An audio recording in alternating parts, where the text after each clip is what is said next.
Welcome to Scorched Earth and a general mid-month reading for the sign of Scorpio, Sun, Moon or Ascendant and Ascendant. For the last 2 weeks of February, I hope you are well. We're using the Wild Unknown deck for you today.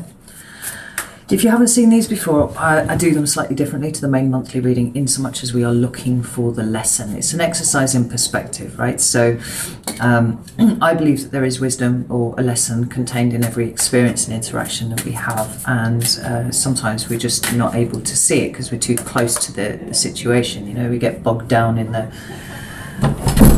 minutiae of day-to-day life.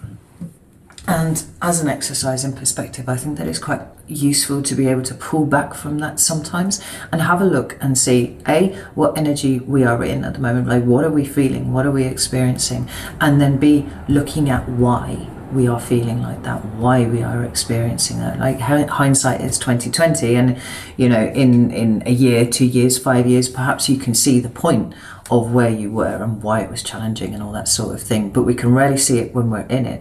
And I think if we get into a practice of being able to detach and really examine what's going on, right, we can move a little more easily through challenging situations. So that's the plan anyway. So what we will do, like I said, is pull 3 cards for your current energy, and then we'll pull 3 cards and see why you are there.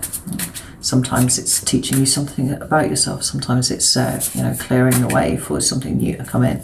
We won't know until the cards hit the table. And we'll close out with 3 cards of advice. So I hope that all makes sense to you. Let's have a look. What's going on with Scorpio right now, please? Ooh, we have Temperance and the World coming up together. That's beautiful. And 2 more cards for Scorpio, please. Ooh, we've got the Daughter of Cups, which is the Page of Cups in a normal deck. 1 more for Scorpio, please. Death card. Do you know what? There's 2 signs, I think, maybe 3. Leo and Scorpio always seem to turn up in their own readings without question. Taurus often too. But anyway, I like it when a sign shows up in their own reading because it's a really authentic expression of their energy, right? You are here, and that's important. We've got the 10 of Cups at the bottom of the deck, and that's very, very cool, Scorpio, because it's about emotional fulfillment, but it's more than just yours. It's a collective emotional fulfillment. It's your family, it's your friends, it's maybe even, you know, your community, humanity as a whole, the collective unconscious. It's all of those things contained within this card, and it seems to be very much on your mind at the moment, which is good. I like that very much. The Temperance card and the World. Temperance card is a card of healing, right? It's Sagittarius in that's its correspondence, but although it's fire, correspondingly it's fire, there's always something watery on this card, and here it's the water that's dropping off this heron stalk thing, you know. It's an alchemical process of taking pain and turning it into something beautiful, right? Taking something that is hot and something that burns and turning it into something that can nourish, right? Something that is emotional actually, you know, but really healed emotion. Ultimately, it's a card of balance and equilibrium, and it's a card of you having gone through a really profound period of healing. You know, maybe you're only just realizing quite how much has gone on.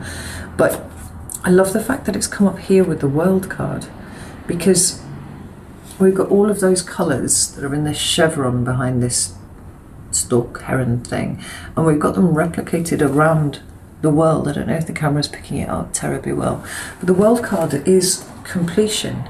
It is coming to the end of a cycle. And you know, we have many cycles. We have cycles within cycles within cycles. You know, some of them are really big and some of them are really short. This feels like it's a really big cycle for you, Scorpio.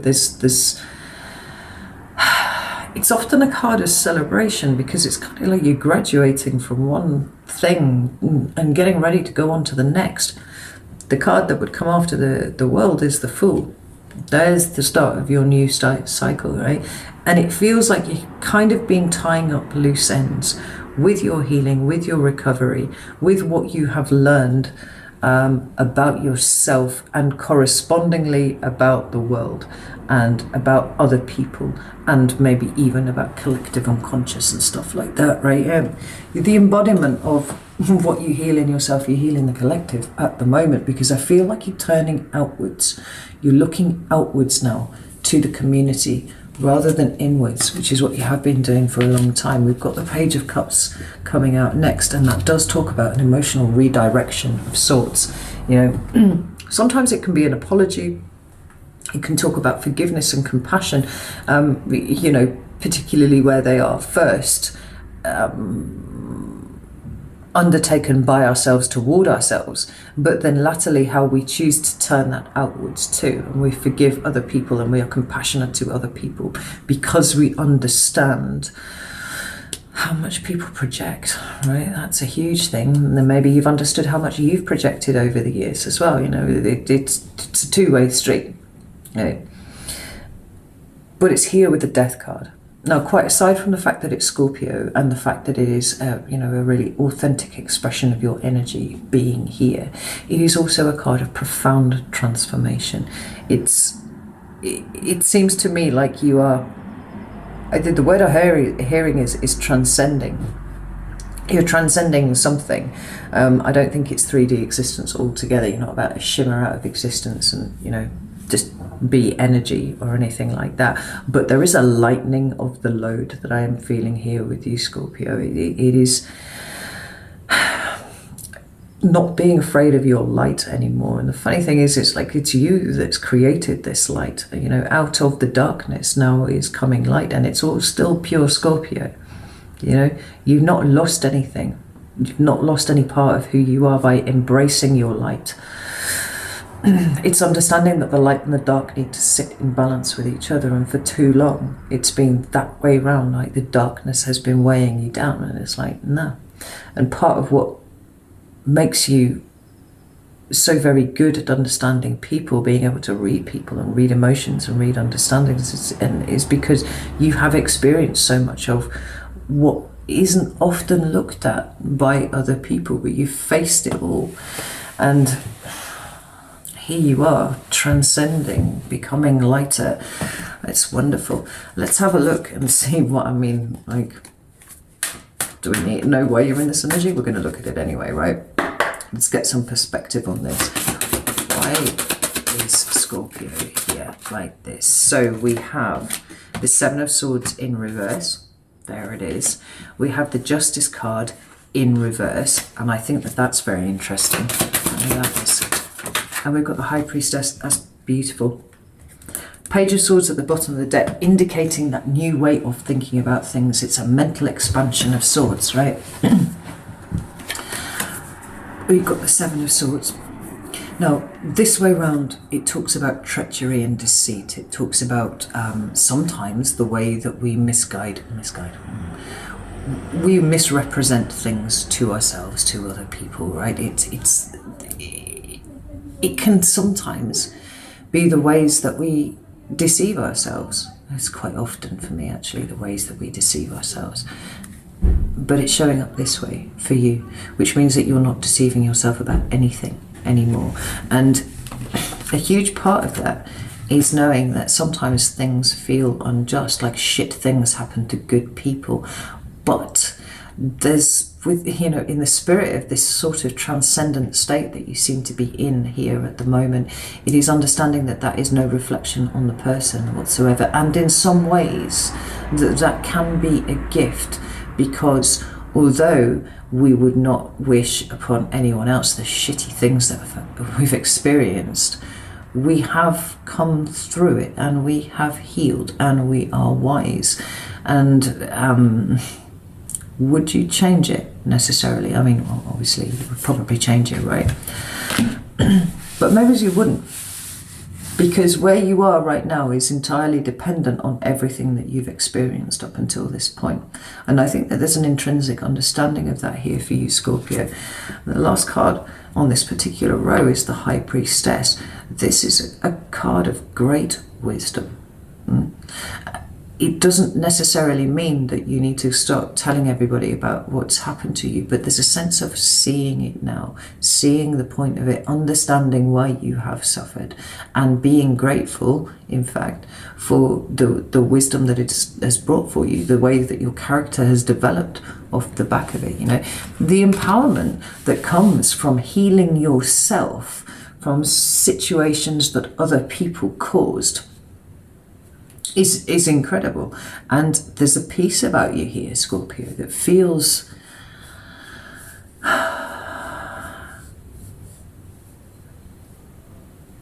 it feels soft, which is interesting because there's still that Scorpio edge underneath it, but it feels soft. And you cannot put a price on that, right? So some cards of advice, please, for Scorpio. Do we have here? We have the Seven of Pentacles, we have the Four of Cups, we have the Five of Wands, and we have the Four of Swords. The Eight of Cups at the bottom of the deck. You know, I don't need to tell you quite how much has changed, Scorpio, because I think that you know, and I think that very heavy things that you've been carrying around with you for a very long time. We just noticed that the Three of Swords is peeking out from behind the thing there. The very difficult things that you've experienced are part of your power, you know, and it's not the fact that these things happen to you, it's the fact that you had to learn how to deal with them, you had to learn how to heal yourself. You know, the world left you like this, right? The world did this to you, but despite the way that it felt at the time, it's not been a punishment, it's been about teaching you something. Because you've got the Six of Wands behind there. It is teaching you how to succeed. It's teaching you how to be resilient. This Eight of Cups is telling me that you are leaving behind that which no longer serves you. What isn't necessary for your next stage is being left. Now, this is important because you're going to take the wisdom, you're going to take the experience, you're going to take all of the knowledge that came with those experiences, but you will not take the emotional pain that sits with those, and that is wise, is very wise, because just as we saw, look at all of these monochromatic cards here, right? They're actually like that, but right, but we've got it replicated again here. These things will always exist. You know, situations where people are kind of stuck and they don't know whether to do more, give more, or give less. You know, it's like life is monochrome and predictable if you allow it to be, if you only view life on that level, right? That still exists, that's still a thing. Rejection and rejecting and abandonment issues, that's still a thing in there, and people will always still experience these. Five of Wands, again, internal conflict or external conflict with other people, right? None of these things have been eradicated, and possibly in some ways these things have not been eradicated from your life either, but you have grown bigger, Scorpio, and you found your peace with that, right? There's nothing that's going to come up at you that you cannot handle, because you've handled everything up until now, and more than that, you've healed from it all. This is huge. This is massive. I'm going to leave it there. I feel like it's just validation for most of you, for things that you have already worked out for yourself. Proud of you, Scorpio. This is immense. All right. Know that I love you all very, very much, and I'll see you soon.